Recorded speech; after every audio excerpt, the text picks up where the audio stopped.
Have you ever experienced subtle manipulation when someone says something that sounds harmless, yet right after you felt like you had done something wrong?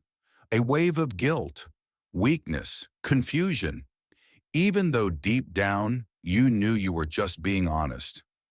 That's how manipulators operate. They don't attack directly. They plant doubt with soft words, then make you feel like you are the problem, that you're too sensitive.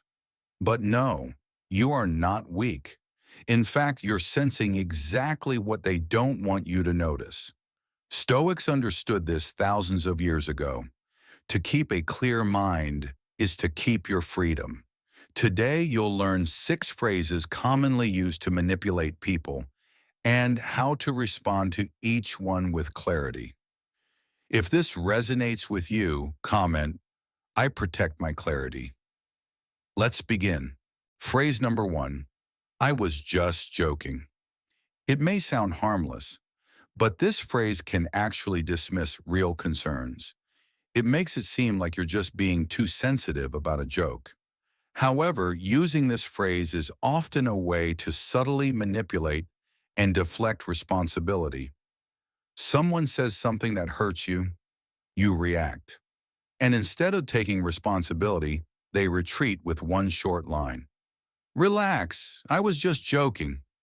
Suddenly, your feelings are dismissed. You start questioning yourself. Am I overreacting? But you're not. You're simply recognizing manipulative behavior and responding naturally. Stoics understood this clearly. Seneca once wrote, "Progress begins when we learn to be friends with ourselves, and a true friend would never make you feel wrong for feeling what you feel." So next time someone says, "I was just joking," you don't need to get angry. Just look at them calmly and say, "If it were really a joke, I probably would have laughed." One sentence. That's enough to show you're not easy to manipulate. If this resonates, subscribe for more insights on clarity, strength, and freedom from manipulation. Let's continue. Phrase number 2, "You're too much." You've probably heard this before. Whether from a partner, a friend, or a coworker, it appears when you share true feelings. When we speak honestly, when we ask a direct question, they sigh, frown, or force a smile and say, "You're too much, too sensitive, too serious, too controlling, too demanding."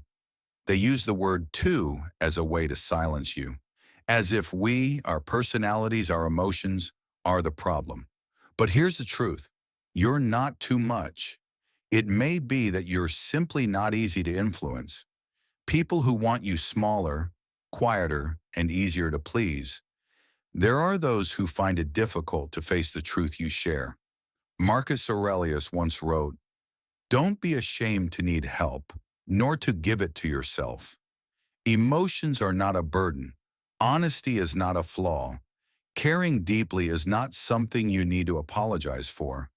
So the next time someone tells you you're too much, try not to diminish yourself. Just look at them calmly and ask, "Too much? For who?" They may not have an answer. And in that moment, you might recognize the problem is that you're awake, in a place where others may not be fully present. Phrase number 3, "You always misunderstand me." At first, they seem to be clarifying, but really they shift responsibility to you. You express how you feel. You share discomfort, hurt, or try to understand.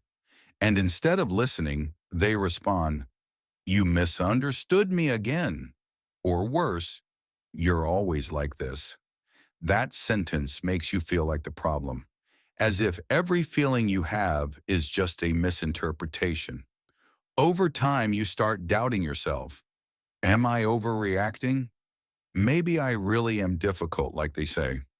This is subtle gaslighting. No yelling. No obvious blame. Just a small seed of doubt.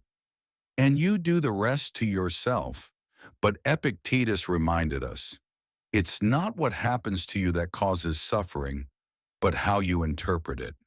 And in this case, you did see clearly. You felt clearly. Trusting your intuition is valid and important.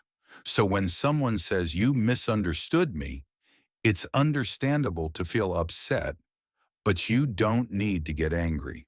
You don't need to over-explain. Simply respond, I'm reacting to what I heard. If they truly want to be understood, they'll adjust their speech. And if they only want you to doubt yourself, your calm silence will be the clearest answer of all. Phrase number 4, if you really loved me, you would. This is one of the most emotionally powerful lines. It uses love as leverage to make you sacrifice something essential. It can come from a partner, a family member, or a close friend. It sounds like a plea, gentle and vulnerable, but it's really quiet pressure wrapped in affection. If you loved me, you'd stay quiet.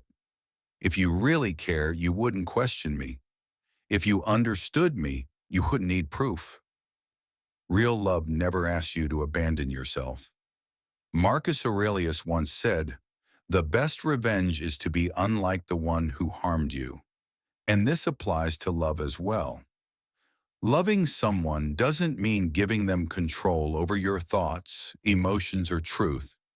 So the next time you hear that sentence, take a slow breath and respond calmly. Love shouldn't require me to give up who I am. If this resonated with you, subscribe for more like this. Here we learn to love without losing ourselves. Next, we'll look at a phrase that sounds reasonable, but hides a very real kind of pressure. Phrase number 5, everyone else is fine with it. Why aren't you? This isn't an explanation. It's a way to make you feel isolated. When you speak up, giving feedback, asking questions, or expressing discomfort, they ignore your actual point. They deflect by invoking the group. Other people don't have a problem. You're the only one making a big deal out of this. What they're really saying is, the issue isn't what's happening. The issue is you. Over time, you start to stay quiet, not because the problem disappears, but because you don't want to be the difficult one. This is manipulation through social pressure. It makes you doubt yourself just for not matching the majority. But Marcus Aurelius wrote, live according to your own reason, even if others don't understand. Remember, truth stands on its own, regardless of others' approval, and your feelings remain valid, even if no one else shares them. So the next time someone says, everyone else is fine with it, you don't need to argue, just respond calmly.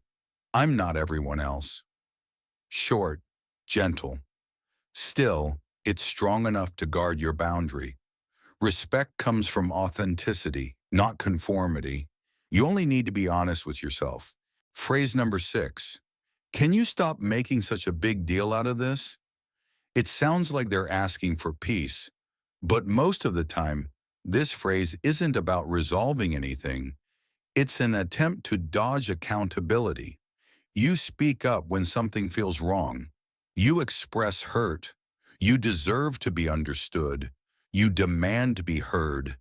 And then they sigh and say, can you not make this such a big deal? On the surface, it sounds reasonable. No one likes conflict. No one likes conflict, right? But underneath, the message is different. I don't want to deal with this.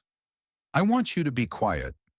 You end up feeling like you're causing trouble, like you're too sensitive, too persistent, too difficult. So many people let it go, not because things were explained, but because they're exhausted. But Marcus Aurelius once said, if it is not right, do not do it. If it is not true, do not say it. Notice what he didn't add. Unless it makes things uncomfortable. Truth doesn't lose importance just because someone wants quick closure or avoidance. And needing clarity is not making a big deal. It's self-respect. It's awareness. So the next time someone says, "Can you stop making a big deal out of this?" you can calmly reply, "I'll move forward once I understand this, not before." That response is about upholding your need for clarity, not being difficult. It's a quiet way of saying, "I don't need noise, but I do need the truth." You've just walked through 6 phrases that seem harmless, but subtly weaken your clarity. You don't need to raise your voice or argue aggressively. You don't need to fight or argue aggressively. By staying alert and upholding your boundaries, you remain strong. Manipulators don't fear words. They fear people who don't waver. And you can be that person when you know what's true and refuse to let anyone make you doubt it. Today, if something feels off, don't ignore it. Ask the question, hold firm in your clarity, and if you want, declare what you stand for by writing, "I choose clarity." Take a moment to share it, publicly or privately, as a reminder of your commitment to yourself.